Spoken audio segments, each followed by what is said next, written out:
Hello friends. So the last time I showed you a video that consists of a light falling onto something that caused a very mysterious pattern to form.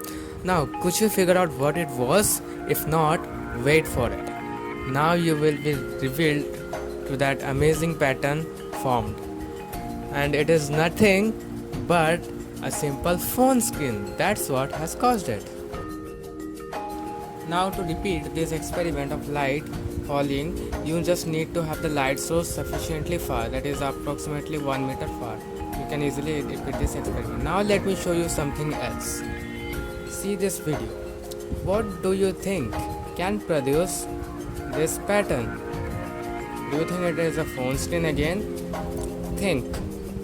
You have 30 seconds, think of it and write down your answer in the comment section if you know.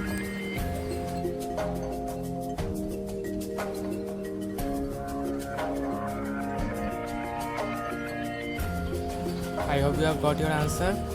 So it is simply light falling on the curtain of your window screen. You can simply put the light source on the window and pull the screen back. You can see this pattern. How is this screen producing a pattern similar to the pattern we saw on the smartphone screen?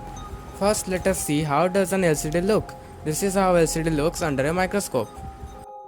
Basically, a LCD screen consists of pixels which act like the slit in case of Young's double slit experiment.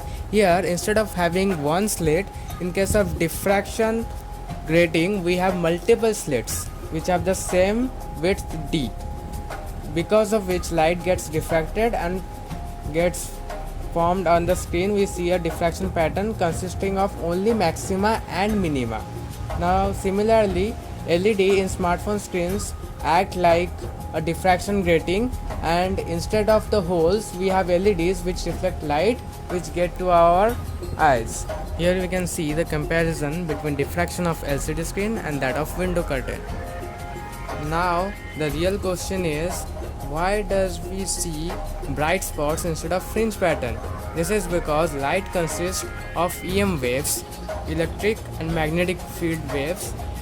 When two EM waves interfere with each other, they have some phase difference.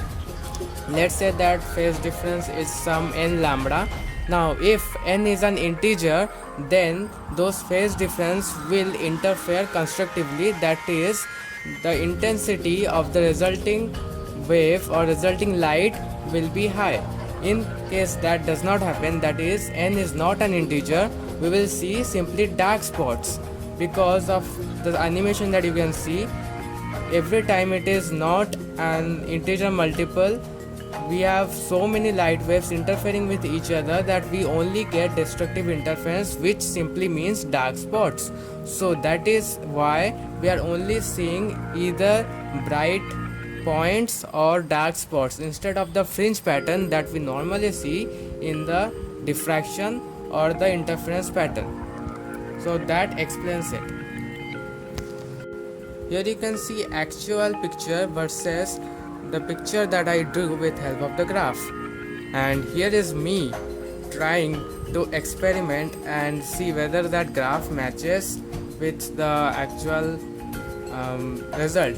And as it turns out, the graph that I made was almost perfect, except I had actually made a slight tweak with the graph where I took the size of the pixel, which is what I found through the experiment, to be twice than what actual pixel size is that I found through the calculation. So that is the only part that I am still unable to understand. If anybody knows how does that work, then let me. So that's it guys, thanks for watching. If you have any doubts or suggestions, leave them in the comment section below. Bye bye.